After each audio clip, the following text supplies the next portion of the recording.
Hello, everybody. It's George from Ireland. Well, thank you for coming back to the channel.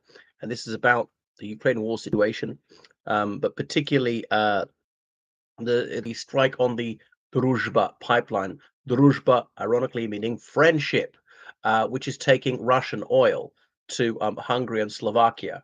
Now, there was some Russian oil passing through Ukrainian territory unbelievably until a few months ago, and Russia's even paid the transit fees to Ukraine, and Ukraine was accepting it. But they've stopped that. But as Ukraine is in this mortal struggle, that might seem staggering, and they're always going on to other European countries. Uh, but why did Ukraine allow that? So not to hack off some of the other European countries. I remember the 27 countries in the European Union, Hungary and Slovakia are among them, and for some decisions, the EU needs unanimity. So even one country, if it wields its veto, that's it. It's not happening. It's been very, very difficult to get Slovakia and Hungary to agree to various things. Twice in August, Ukraine launched drone strikes to blow up the Druzhba pipeline. I mean, it could be repaired like in a few days. And so the Hungarians, they've openly blamed Ukraine for doing this because then it cuts off supplies to Ukraine. The Hungarian foreign minister said it was outrageous and unacceptable. Um, Anyway, obviously, Russia needs to earn money by all exports, gas exports in particular. I mean, they export coal, all sorts of metals, chemicals.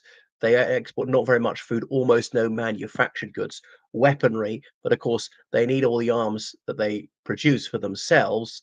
Their stuff is a generation behind what the Western countries can make. It's really inferior quality, and often they're given the really shoddy stuff, which just didn't pass muster to other countries because they need everything. So they've largely lost those arms export markets, which makes oil and gas all the more important. And Western countries are wean themselves off Russian oil and gas exports, largely done it. But the one thing is, even the United Kingdom is purchasing Russian oil if it's been refined elsewhere, such as in India. And surely the UK should close that loophole, saying we're not buying Russian oil, even if it's been refined somewhere else. It doesn't matter. That's why Russia's so keen to hit the Russian oil and gas industry, and that's where the money comes from. Without that, Russia won't have the money, won't be able to pay to produce the armaments, pay the soldiers' salaries, attract foreigners to come and work in Russia, really anything. So take out their economy. And obviously, Russia's been trying to wreck the Ukrainian economy, and some of the areas they're trying to capture are those with the really worthwhile mines for certain metals, as well as coal, and it's not that valuable. Ukraine's got a bit of oil and gas. Um, so anyway, Russia has really striven to get the Druzhba pipeline back online. The Russian energy minister said some days ago, Pavel Sorokin said he was unsure when the shipments were going to start again. Yeah, so that's why the Slovakian pipeline operator Transpetrol said several days ago that they'd lost these oil supplies. Now, because it's still August, it's not critical, but will get a lot worse. Yeah. Anyway, um, Ukraine has taken a bit of risk doing this because it'll earn the enmity of Slovakia and Hungary, which are both border them. Remember, there's a small ethnic Hungarian minority in Ukraine. And what about the language rights of them? Kiev has had to smooth some ruffled feathers in Hungary over that issue. Orban Viktor has the most amicable relationship with Putin of any European Union leader. Prime Minister of Hungary has even been to Moscow since the war. Robert Fico was elected Prime Minister of Slovakia a couple of years ago, and he's been in and out the top office a few times over the past decade. And anyway, he's deeply unsympathetic to Ukraine as well. So they're not giving any more armaments to Ukraine. They don't want any more European Union funding to go there. So Ukrainian parties say, well, there's nothing to lose, and we're going to show them that Russia's an unreliable supplier. If you're going to pay for this oil and gas, you may never receive it, so you better switch suppliers now. So they might have concluded it's actually worthwhile, show that they will pay a price for financially backing up this war against Ukraine. There's a matter of life and death for Ukrainians. What would be difference to make to Slovakia and Hungary have to pay a little bit more for oil and gas and so on? Okay, because they think that crunch time may be coming for the Russian economy in 2026, and that the Saudi Arabians are increasing oil production, drive down the price. I mean, I think Russia won't be financially finished in 2026. It's going to be difficult. They could probably struggle through all through of 2026. Into 2027, it might get really difficult. If their bank comes at a fool's errand to forecast that far out, what's going to happen with the world oil prices? Could go up, could go down. What if there's a revolution in Iran?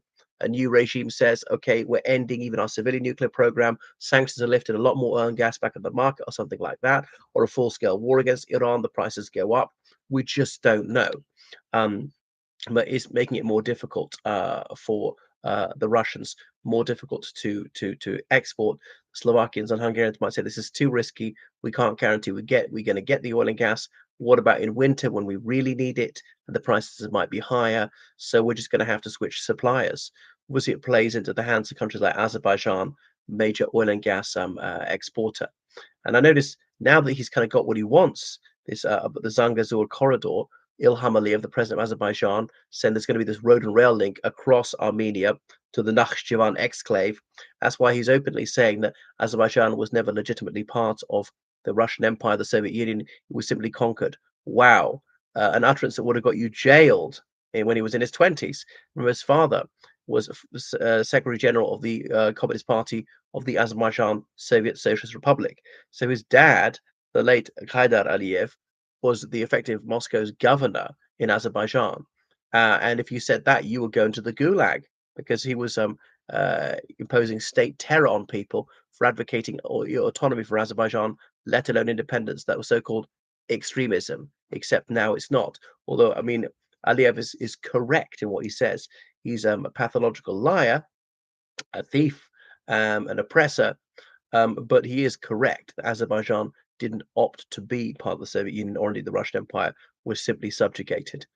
So the Ukrainians, I mean, I think it's too risky. I might not do it if I was them. I might think I'll save my fire for what's going on in Russian military units. Admittedly, when the Ukrainians they've hit that Druzhba pipeline, they've hit it when it's in Russia, not in Slovakia, not in Hungary. Obviously, downstream, the Slovaks and the Hungarians don't get the oil and gas. By the way, keep the comments coming as we're doing this live, and make sure you subscribe on Patreon. Don't know PayPal, georgecallahan79@gmail.com. Tell me what sort of videos that you want to see. So Russia's grinding forward, still haven't taken Pokrovsk. They're going to take it months ago.